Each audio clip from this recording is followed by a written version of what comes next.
అధ్యక్ష, నేను గౌరవ ముఖ్యమంత్రి గారిని అదేవిధంగా లెజిస్లేటివ్ అఫేర్స్ మినిస్టర్ గారిని మా సోదరుడు ప్రభాకర్ గారిని కూడా ఒక విషయంలో క్లారిటీ సభకి ఇవ్వాల్సిందే కోరుతున్నాను. ఈ రిజల్యూషన్లో కొంచెం అంబిగ్యూటీ కనిపిస్తున్నది. రెజల్యూషన్లో అంబిగ్యూటీ ఉన్నది. మీరు ఒకసారి చదవండి.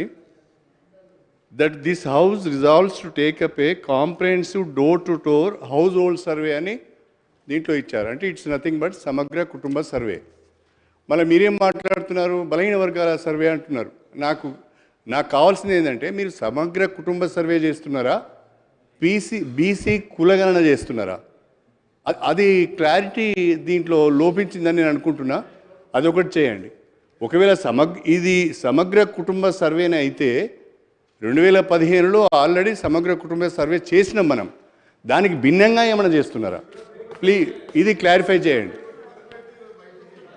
అధ్యక్ష, సరే, గౌరవ సీనియర్ సభ్యులు అడిగినటువంటి విధంగా మా జవాబులు అన్నీ చెప్తాం. మీరు కన్ఫ్యూజ్ కాకండి. తప్పకుండా క్లారిటీ ఉంది గవర్నమెంట్ దగ్గర.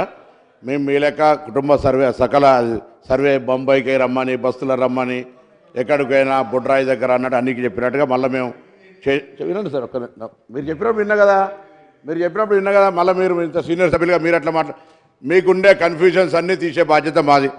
గౌరవ సభ్యులు కూడా మాజీ మంత్రి గారు పాపం 10 ఏళ్ళుగా మంత్రిగా ఉండి ఎమ్మెల్యేగా ఉండి బలహీన వర్గాల గొంతు వినిపించలేకపోయింది కాబట్టి అప్పుడు చెప్పలేకపోయినా ఇప్పుడు చెప్తుండొచ్చు. ఏం చెప్పినా పర్లే, ఎవరేం చెప్పినా వింటాం, జవాబు చెప్తాం. మా ప్రభుత్వం అన్ని రాసుకుంటున్నా సార్, మీరు బరాబర్ రాసుకుంటున్నా, ప్రతి జవాబు చెప్తా. అదేం పర్వాలేదు, జవాబు చెప్తాం. మా ప్రభుత్వం రెడీగా ఉంది, చిత్తశుద్ధితో ఉన్నది.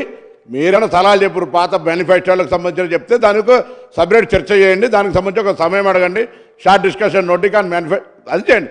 ఇలా సర్వేకి సంబంధించి మీరు ఏం సజెషన్ చేసుకున్నారో, ఇక మీరు 10 ఏళ్ళ ప్రభుత్వం నియంత్రిత ప్రభుత్వంలో మీరు ఏం చెప్పలేకపోయారు కాబట్టి మీరు ఏం ఇప్పుడే అన్ని చెప్పుకుంటామని నడవదు. ఇక అలా వినండి సార్.